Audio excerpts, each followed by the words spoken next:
ao Tireoide em Foco, um videocast que traz informações sobre a saúde da sua tireoide.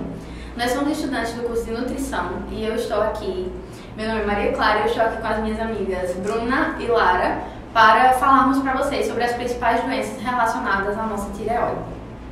Então, meu nome é Bruna e no episódio de hoje vamos discutir um pouco sobre as doenças da tireoide, o hipotireoidismo, o hipertireoidismo e a doença da tireoide em relação à questão da autoimunidade. E aí, o nosso objetivo aqui, através dessa conversa, é levar uma informação para que você possa cuidar melhor da sua saúde. De onde você está, ajuste o volume e fica aqui com a gente. Aproveitem. Sim, e antes de falarmos sobre as doenças, que afetam a tireoide, é importante que a gente relembre aqui, com vocês, sobre a tireoide. Ela é uma glândula endócrina que é localizada na parte anterior do nosso pescoço e ela tem formato de borboleta. E ela é responsável por produzir alguns hormônios que são muito importantes para o funcionamento do nosso organismo, que é o hormônio T3 e o T4. E quando há algum impacto nessa tireoide, nessa produção de hormônio, há um impacto geral na saúde do indivíduo. E, assim, em relação ao hipotireoidismo, ele é uma doença caracterizada pela produção insuficiente dos hormônios da tireoide, o T3 e o T4.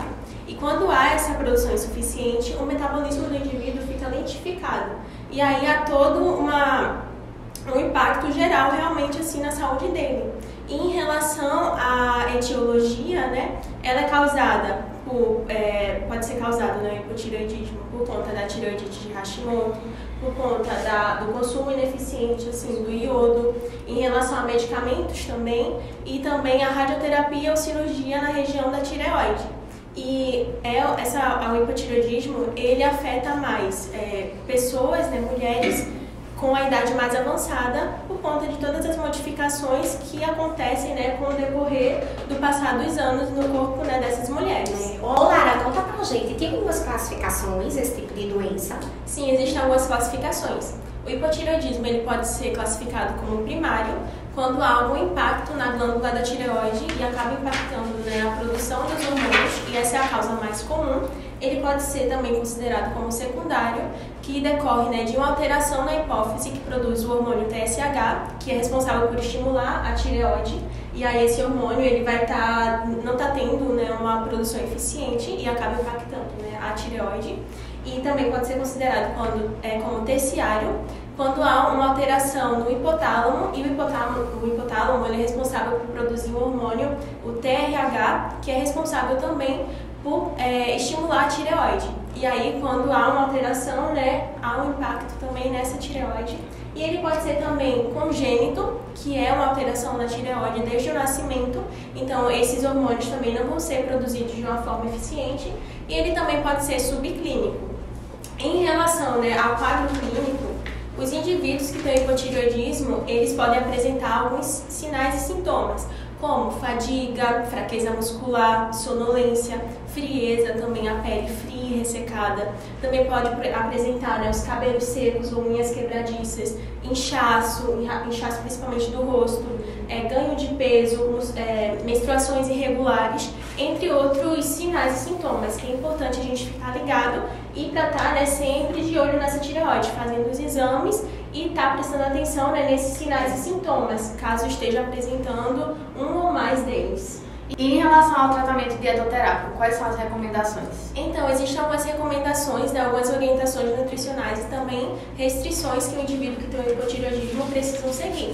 Em relação às recomendações, é o consumo adequado do iodo, porque o iodo é um mineral importante para o funcionamento, para a produção dos hormônios da tireoide, e ele é encontrado, por exemplo, no nosso sal, que é iodado. Ele também é encontrado em peixes, frutos do mar, leite, e também em ovos. E também é importante o consumo adequado do selênio, que é um mineral também muito importante para a produção desses hormônios tireoidianos. E também é importante o consumo, na verdade, reduzir o consumo de alimentos bociogênicos. E o que seriam esses alimentos bociogênicos? São alimentos que acabam impactando na absorção do iodo. Então, isso acaba podendo levar ao hipotireoidismo ou então aumentando ainda mais essa condição do paciente. E aí, uma dica que eu dou é você fazer o cozimento desses alimentos, que são, por exemplo, né, a soja, ou então derivados, couve, também brócolis, entre outros. E também é importante, né, ter o equilíbrio no consumo do ferro e do zinco, que eles são essenciais para a produção, né, desses hormônios. É necessário também evitar o consumo em excesso de fibras, porque as fibras elas podem acabar afetando a absorção do medicamento, porque o indivíduo, né, faz o uso do tratamento do medicamento. Né? É necessário também ter um equilíbrio no consumo de café e também de cálcio, porque esse consumo, se for em excesso, pode também afetar a absorção do medicamento, e é necessário que o indivíduo ele faça um controle do seu peso, faça a gestão do seu peso e controle também a inflamação, porque o indivíduo com hipotireoidismo, ele vai ter um metabolismo mais lentificado, e quando a pessoa tem essa condição, ele está mais suscetível a ter inflamações no seu corpo. Então é necessário evitar, por exemplo, alimentos ricos em açúcares, alimentos ricos em gorduras, como os ultraprocessados, os processados. Então, dê preferência a alimentos in natura, a peixes com gorduras de boa qualidade, né, peixes ricos em ômega 3, também ao azeite de oliva, que é rico em uma gordura, né, monoinsaturada. Enfim, em relação a esses alimentos anti-inflamatórios, e também é importante, né, o consumo de alimentos antioxidantes, ricos em vitamina C, vitamina A, vitamina D, entre outros. E assim, a gente consegue perceber, né, a partir disso, que o tratamento dieteterápico é muito importante para esse indivíduo com hipotireoidismo, porque faz toda a diferença, é isso mesmo, Clara.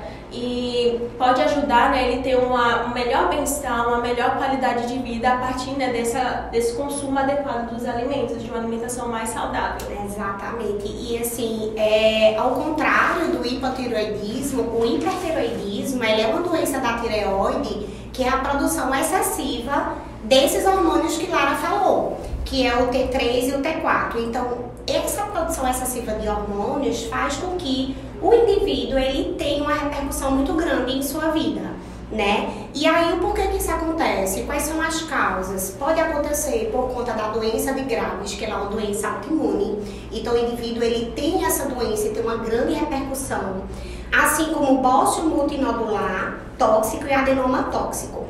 E aí tem um dado bem interessante e ao mesmo tempo preocupante, que o hipertireoidismo ele acomete 20 vezes a mais nas mulheres. Então realmente é algo que vale a pena uma atenção às mulheres aí que estão nos acompanhando para fazer os seus exames regularmente, porque se essa quantidade é bem maior em mulher, então é um sinal realmente aí de alerta.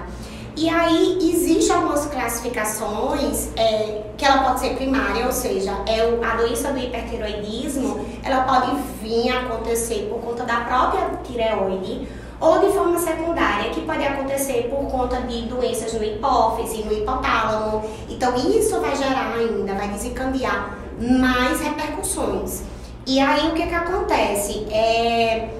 Várias situações acontecem na vida desse paciente por conta dessa superprodução de hormônios. Sim, é bem complicado. É bem complicado. Em relação aos sintomas, Bruna, tem sintomas, né, sinais principais em relação a essa doença? Lara, então, o que acontece? Esses sintomas, eles variam bastante. Você tinha comentado que no hipotireoidismo, o metabolismo, ele é mais lentificado.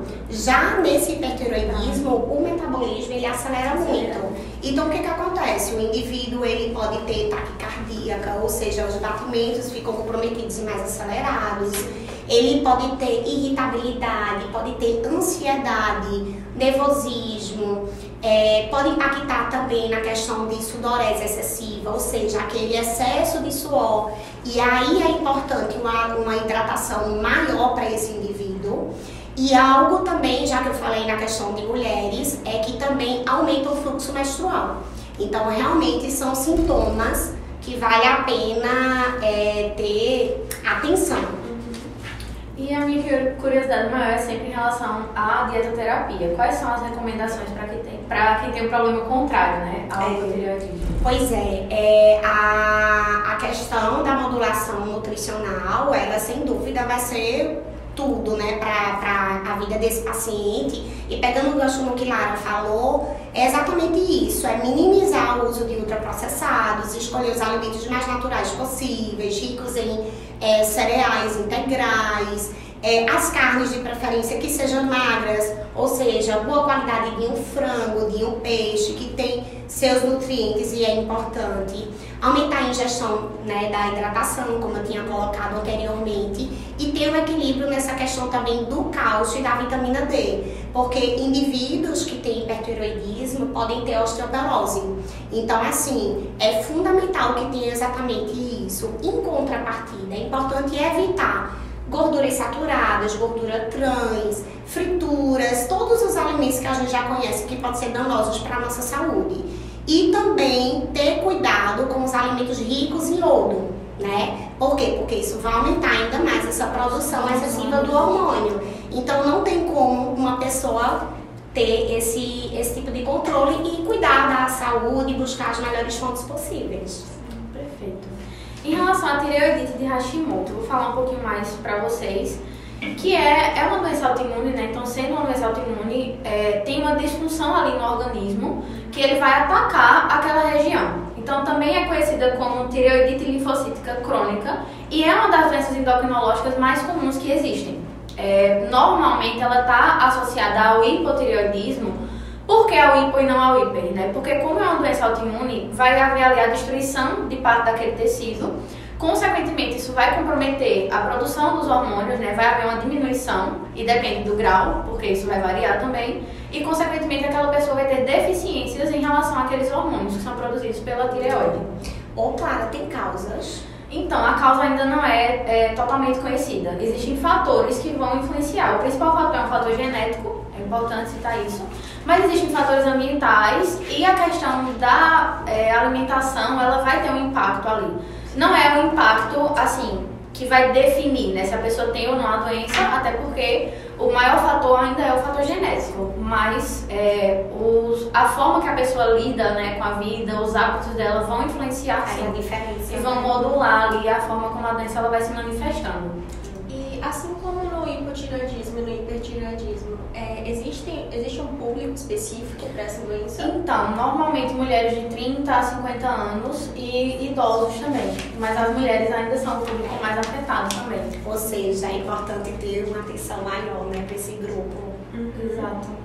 E existem alguns sintomas mais comuns? Os sintomas mais comuns, eles são parecidos com os sintomas do hipotireoidismo. Então, a pessoa pode apresentar uma fadiga excessiva, ela pode ter problemas também nas unhas, sensibilidade ao frio, a pele mais resseca, constipação, como você bem falou, a questão, como é uma doença que agrava, né, mais em mulheres, a questão do ciclo menstrual também vai ter uma alteração ali importante.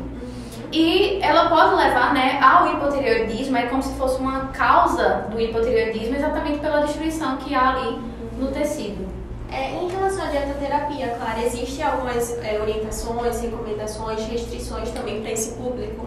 Existem. Em relação à tireoidite de Hashimoto, a dieta, né, a nutrição, ela vai ter um papel fundamental na imunomodulação daquele organismo, né, no manejo dessa condição. Então, alguns aspectos a considerar, inclusive alguns já foram citados aqui, é uma dieta que seja o mais anti-inflamatória possível. Então, alimentos que sejam ricos em antioxidantes, como o consumo maior de frutas e de vegetais, eles podem ajudar a reduzir essa inflamação. Ácidos graxos do tipo ômega 3, eu acho que foi você que citou quando você estava apresentando lá